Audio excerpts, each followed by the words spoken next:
నువ్వు నాకు ఎందుకు రిప్లై ఇవ్వట్లేదు? నువ్వు నాతో ఎందుకు మాట్లాడట్లేదు? నేను కాల్ చేశాను, ఎందుకు నాకు రిప్లై ఇవ్వలేదు?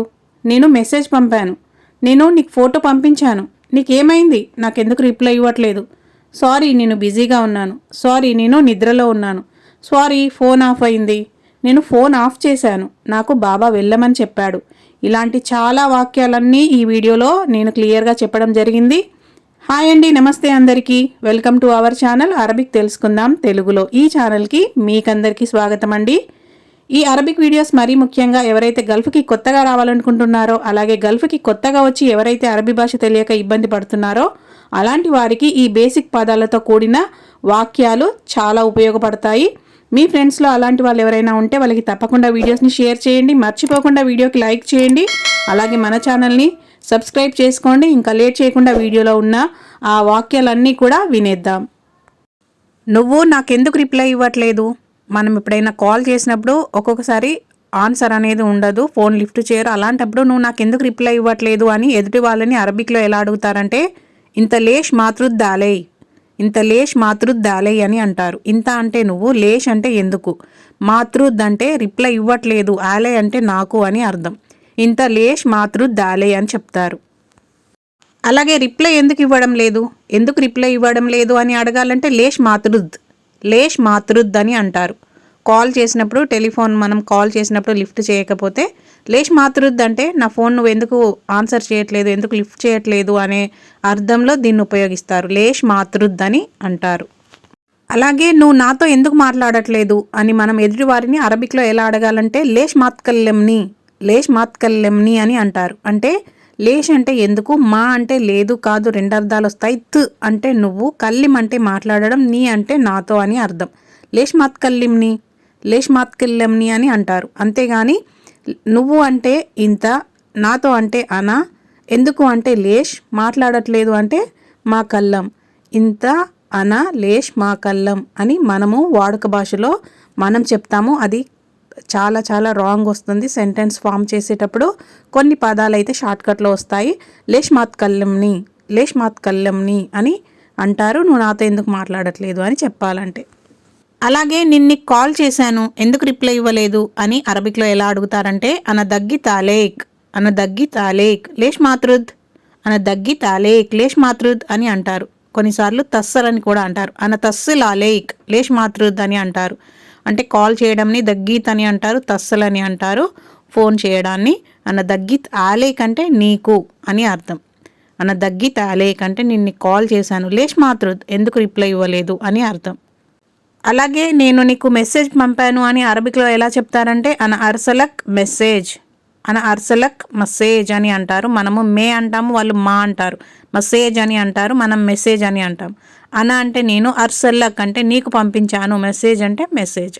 అన అర్సలక్ మెసేజ్ అని చెప్తారు. నేను నీకు ఫోటో పంపించాను అని చెప్పాలంటే అన అర్సలక్ సూరా అంటే నేను నీకు ఫోటో పంపించాను అని అర్థం. పంపించడంను కొన్నిసార్లు అర్సల్ అంటారు, తర్రష్ అని కూడా అంటారు, దిజ్ అని కూడా అంటారు. అన దిజ్లక్ సూరా, అన తర్రష్లక్ సూరా, అన అర్సల్లక్ సూరా.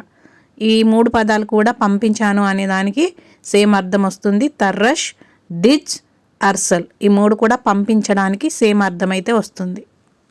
అలాగే నీకేమైంది, నాకెందుకు రిప్లై ఇవ్వట్లేదు, దీన్ని అరబిక్లో ఎలా చెప్తారంటే ష్వీక్ లేష్ మాతృద్ దాలై అని అంటారు. ష్వీక్ అంటే నీకేమైంది అని అర్థం. లేష్ మాతృద్ దాలై అంటే నాకెందుకు రిప్లై ఇవ్వట్లేదు అని అర్థం. ష్వీక్ అని మగవాళ్ళకి, ష్వీచ్ అని ఆడవాళ్ళకి అంటారు నీకేమైంది అని అడగడానికి. వాళ్ళు అలా అడిగినప్పుడు మనం వాటికి సమాధానాలు ఎలా చెప్పాలి, కొన్ని ఎగ్జాంపుల్స్ అయితే మీకు ఇప్పుడు నేను చెప్తాను. సారీ, నేను బిజీగా ఉన్నాను. లేష్ మాతృద్ దాలై అంటే నువ్వు నా ఫోన్కి ఎందుకు రిప్లై ఇవ్వలేదు అని వాళ్ళు అడిగినప్పుడు సారీ నేను బిజీగా ఉన్నాను అని అరబిక్లో మనం ఎలా చెప్పాలంటే ఆసిఫ్ అన మష్గూల్ లేదా మాలిష్ అన మష్గూల్ అంటే సారీ క్షమించండి నేను బిజీగా ఉన్నాను అనే అర్థం వస్తుంది. క్షమించండి అని చెప్పడానికి ఆసిఫ్ అంటారు, మాలిష్ అని అంటారు. రెండు పదాలను కూడా ఉపయోగిస్తారు. లేదా ఇంకో సమాధానంగా సారీ నేను నిద్రలో ఉన్నాను, మీరు కాల్ చేసినప్పుడు నేను నిద్రలో ఉన్నాను అని మనం ఎలా చెప్పాలంటే ఆసిఫ్ కుంత్ నాయిమ్ అని చెప్పొచ్చు. లేదా మాలిష్ అన నాయిమ్, మాలిష్ అన నాయిం అని చెప్పొచ్చు. ఇక్కడ రెండింటికి కూడా అర్థాలు ఏంటంటే, పాస్ట్ అంటే వాళ్ళు కాల్ చేసినప్పుడు మనం ఆల్రెడీ నిద్రలో ఉన్నాము, మంచి నిద్రలో ఉన్నప్పుడు వాళ్ళు కాల్ చేసినప్పుడు ఆసిఫ్ కుంత్ నాయిం అంటే మీరు కాల్ చేసినప్పుడు నేను నిద్రలో ఉన్నాను అని అర్థం. మాలిష్ అనే నాయిం అని చెప్పాలంటే వాళ్ళు కాల్ చేస్తూ ఉంటే మనం అప్పుడే పడుకుంటున్నాం. ఇప్పుడు కాల్ లిఫ్ట్ చేస్తే మళ్ళీ మనకి ఏం పని చెప్తారో అన్న తొందరలో మనం కాల్ లిఫ్ట్ చేయనప్పుడు మాలిష్ అనే నాయిం అంటే నేను ఇప్పుడు పడుకుంటున్నాను అనే అర్థం వస్తుంది. పాస్ట్ జరిగిన దానికి కుంత్ అని చెప్తారు, ప్రజెంట్ దానికి అన నాయిం అని చెప్తారు. అలాగే అన అర్సల్లక్ మెసేజ్, నేను నీకు మెసేజ్ పంపించాను అని వాళ్ళు అన్నప్పుడు నేను మెసేజ్ చూడలేదు, సారీ బాబా నేను మెసేజ్ చూడలేదు అని మనము అరబిక్లో ఎలా చెప్పాలంటే ఆసిఫ్ బాబా అన మాషిఫ్త్ మెసేజ్, ఆసిఫ్ బాబా అన మాషిఫ్త్ మెసేజ్ అని చెప్పాలి. ఒకవేళ మేడంకి చెప్పాలంటే ఆసిఫ్ మామా అన మాషిఫ్త్ మెసేజ్ అని చెప్తే సారీ క్షమించండి నేను మెసేజ్ చూడలేదు అనే అర్థమైతే వస్తుంది. అలాగే బాబా ఇప్పుడే నేను నీకు రిప్లై ఇచ్చాను నువ్వు చూసుకోలేదు అని మనం అరబిక్లో ఎలా చెప్పాలంటే బాబా అల్హీన్ రద్ది తాలేక్ ఇంత మాషిఫ్త్, బాబా అల్హీన్ రద్ది తాలేక్ ఇంత మాషిఫ్త్ అంటే నేను ఇప్పుడే మీకు రిప్లై ఇచ్చాను మీరు చూసుకోలేదు అనే అర్థమైతే వస్తుంది. అలాగే కొన్నిసార్లు ఫోన్ ఆఫ్ అయింది అని చెప్పాల్సి వచ్చినప్పుడు అరబిక్లో ఎలా చెప్తారంటే టెలిఫోన్ తఫా, టెలిఫోన్ తఫా అని అనొచ్చు, లేదా టెలిఫోన్ ఫసల్, టెలిఫోన్ ఫసల్ ఇవి రెండు కూడా ఫోన్ ఆఫ్ అయింది అనడానికి సేమ్ అర్థమైతే వస్తాయి. మీరు ఏది చెప్పినా కూడా అందులో కరెక్ట్ అవుతుంది. టెలిఫోన్ తఫా లేదా టెలిఫోన్ ఫసల్ అని అంటారు. అలా కాకుండా నేనే ఫోన్ ఆఫ్ చేశాను అని చెప్పాలంటే అరబిక్లో తఫ్వీత్ టెలిఫోన్, తఫ్వీత్ టెలిఫోన్, బాబా తఫ్వీత్ టెలిఫోన్ అంటే బాబా నేనే ఫోన్ ఆఫ్ చేశాను అనే అర్థమైతే వస్తుంది. తఫ్వీత్ అంటే ఆఫ్ చేయడం, తఫా అంటే ఆఫ్ అయింది అని అర్థం, తఫ్వీత్ అంటే నేనే ఫోన్ ఆఫ్ చేశాను అనే అర్థమైతే వస్తుంది. తఫ్వీత్ టెలిఫోన్ అని చెప్తారు. నాతో లేదు అని చెప్పాలంటే మూ మాయ్ అని చెప్తారు. మూ మాయ్ అంటే నాతో లేదు అని అర్థం. అది నాతో లేదు అని చెప్పాలంటే హాద మూ మాయ్ అని చెప్తారు. హాద అంటే అది, మూ మాయ్ అంటే నాతో లేదు అని అర్థం. హాద మూ మాయ్ అని చెప్తారు. నాతో రా అని చెప్పాలంటే తాల్ మాయ్ అని చెప్తారు. తాల్ మాయ్ అంటే నాతో రా అని అర్థం. ఇక్కడ మాయ్ అంటే వాటర్ అని వస్తుంది, మాయ్ అంటే నాతో రా అని అర్థం వస్తుంది. రెండు కూడా చూడడానికి వినడానికి పలకడానికి ఒకే రకంగా ఉన్న దాని అర్థాలైతే వేరువేరుగా ఉంటాయి. అలాగే ఆల్ పీపుల్ అంటే ప్రజలందరూ అని మనకి తెలుగులో వస్తుంది. మనము న్యాచురల్గా మాట్లాడేటప్పుడు చాలా మంది అంటాము, చాలా జనం ఉన్నారు అంటాము. ప్రజలు అనేది ఎక్కడో మన రాజకీయ నాయకులు మాట్లాడినప్పుడు వస్తుంది. మనం న్యాచురల్గా నార్మల్గా మాట్లాడినప్పుడు మాత్రము చాలా మంది ఉన్నారు, చాలా జనం ఉన్నారు అని చెప్తాము. దాన్ని అరబిక్లో ఎలా చెప్తారంటే కుల్లు నఫర్ అంటారు లేదా నఫరాత్ అంటారు. కుల్లు నఫర్ లేదా నఫరాత్ అంటే చాలామంది, చాలా జనం అనే అర్థం వస్తుంది. ఫీ నఫరాత్ వాజిద్, ఫీ నఫరాత్ వాజిద్ అంటే బయట చాలా జనం ఉన్నారు అని అర్థం. ఫీ నఫర్ బర్రా అంటే బయట ఎవరైనా ఉన్నారా అని అర్థం వస్తుంది. ఫీ నఫరాత్ వాజిద్ అంటే బయట చాలా జనం ఉన్నారు అని అర్థం. అలాగే క్షమించండి నాకు అరబీ తెలియదు అని మనం ఎలా చెప్పాలంటే మాలిష్ మారెఫ్ అరబీ, మాలిష్ మారెఫ్ అరబీ, బాబా మాలిష్ మారెఫ్ అరబీ అంటే బాబా క్షమించండి నాకు అరబీ తెలియదు అనే అర్థం వస్తుంది. లేదా ఆసిఫ్ మారెఫ్ అరబీ అంటే క్షమించండి నాకు అరబీ తెలియదు అనే అర్థం వస్తుంది. సారీ అని చెప్పడానికి మీకు ఇంతకుముందు చెప్పాను మాలిష్ అనే పదాన్ని ఉపయోగిస్తారు, ఆసిఫ్ అనే పదాన్ని ఉపయోగిస్తారు. ఒకవేళ ఆడవాళ్ళు కనుక సారీ అని చెప్పాలంటే ఆసిఫా అని చెప్తారు. ఆసిఫా అని ఆడవాళ్ళు, ఆసిఫ్ అని మగవాళ్ళు. మాలిష్ అనే పదాన్ని ఇద్దరు ఉపయోగించవచ్చు, మాలిష్ అనేది. అలాగే నిన్ను అక్కడికి ఎవరు వెళ్ళమన్నారు అని అరబిక్లో ఎలా అడుగుతారంటే ఎలా చెప్తారంటే మిను గ్యాలక్ త్రో హినాగ్, మిను గ్యాలక్ త్రో హినాగ్ అంటే నీకు అక్కడికి వెళ్ళమని ఎవరు చెప్పారు అనే అర్థమైతే వస్తుంది. మిను గ్యాలక్ త్రో హినాగ్ అని అంటారు. లేదా ఇంకో విధంగా అడగాలంటే ఎందుకు అక్కడికి వెళ్ళావు ఎవరు చెప్పారు, ఎందుకు అక్కడికి వెళ్ళావు ఎవరు చెప్పారు. దీన్ని అరబిక్లో ఎలా చెప్తారంటే లేష్ త్రో హినాగ్ మిను గ్యాలక్, లేష్ త్రో హినాగ్ మిను గ్యాలక్ అని అంటారు. లేష్ త్రో హినాగ్ అంటే ఎందుకు అక్కడికి వెళ్ళావు, మిను గ్యాలక్ అంటే ఎవరు చెప్పారు అని అర్థం.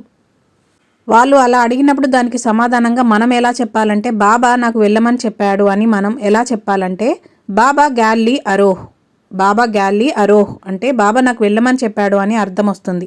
బాబా గ్యాల్లీ అరోహ్, బాబా గ్యాల్లీ అరోహ్ అని అంటారు. బాబా అతనికి చెప్పమన్నాడు, దీన్ని అరబిక్లో ఎలా చెప్తారంటే బాబా గ్యాల్లీ తగూల్లాహ్, బాబా గ్యాల్లీ తగూల్లాహ్ అని అంటారు. అంటే బాబా నాకు అతనికి వెళ్ళమని చెప్పమన్నాడు అనే అర్థమైతే వస్తుంది. బాబా గ్యాల్లీ తగూల్లాహ్ అని అంటారు. అలాగే బాబా ఆమెకి చెప్పమన్నాడు అని చెప్పాలంటే బాబా గ్యాల్లీ తగూల్హా, బాబా గ్యాల్లీ తగూల్ హా అని అంటారు. ఆమె ప్లేస్లో మనం పేరు చెప్పాలనుకోండి, బాబా మేరీకి చెప్పమన్నాడు అని చెప్పాలంటే బాబా గ్యాల్లీ తగూల్ మేరీ, బాబా గ్యాల్లీ తగూల్ మేరీ అని అంటారు. ఆమె అన్నప్పుడు షార్ట్కట్లో హా అని చెప్తారు. ఆమె ప్లేస్లో పేరుంటే పూర్తి పేరును చెప్పొచ్చు. ఒకవేళ బాబా డ్రైవర్కి ఏమన్నాడు అని చెప్పాలంటే బాబా గ్యాల్లీ తగూల్ సాయిక్ అని అంటారు. అలాగే ఇక్కడ కొన్ని పదాలు మీరైతే బాగా గుర్తుపెట్టుకోండి. అరూహ్ అంటే దీన్ని విడగొట్టి పలికితే ఆ ప్లస్ రూహ్, అరూహ్ అని వస్తుంది. మనం స్పీడ్గా మాట్లాడడంలో ఈ అరూహ్ కాస్త అరోహ్గా వినబడుతుంది. రెండూ విన్నా దాని అర్థమైతే ఒకటే వస్తుంది. నేను వెళ్తాను లేదా నేను వెళ్ళాలి అనే అర్థమైతే వస్తుంది. అరూహ్ లేదా అరోహ్ ఈ రెండు కూడా ఒకటే. అలాగే గ్యాల్లీ అంటే నాకు చెప్పాడు అని అర్థం. అరూహ్ అంటే నేను వెళ్తాను లేదా వెళ్ళమన్నాడు అనే అర్థం వస్తుంది. అగూల్ అంటే నేను చెప్పాను అని అర్థం వస్తుంది. నేను చెప్పాను, నేను చెప్తాను అనే దానికి అగూల్ అని చెప్తారు. గ్యాల్లీ అంటే నాకు చెప్పాడు అని, అరోహ్ అంటే నేను వెళ్తాను లేదా వెళ్ళమన్నాడు దీనికి అర్థం వస్తుంది. అగూల్ అంటే నేను చెప్తాను అనే అర్థం అయితే వస్తుంది. అలాగే ఈ వీడియోలో నేను ముందుగా మీకు చెప్పాను, కుంత్ అంటే అప్పటికే గతంలో నిద్రపోయాను, కుంత్ నాయిమా అంటే నేను ఆల్రెడీ నిద్రపోయాను అనేదానికి కుంత్ అని చెప్తారు. అనా అంటే ఇప్పుడు ప్రజెంట్ జరిగేదానికి అనా అని చెప్తారు. కుంత్ నాయిమా అంటే ఆల్రెడీ నేను నిద్రలో ఉన్నాను అనే అర్థం వస్తుంది. అనా నాయిమా అంటే ఇప్పుడే నిద్రలో ఉన్నాను, ఇప్పుడే నిద్రపోతున్నాను అనే అర్థమైతే వస్తుంది. వీడియో చివరికైతే వచ్చేసామండి. ఇలాంటి అరబిక్ వీడియోస్ కోసం మన ఛానల్ని సబ్స్క్రైబ్ చేసుకోండి. అలాగే గల్ఫ్కి కొత్తగా వచ్చిన మీ ఫ్రెండ్స్ ఎవరైనా ఉంటే వాళ్ళకి తప్పకుండా వీడియోస్ని షేర్ చేయండి. మరొక కొత్త వీడియోతో మరికొన్ని కొత్త పదాలతో తొందరలోనే మళ్ళీ కలుద్దాం.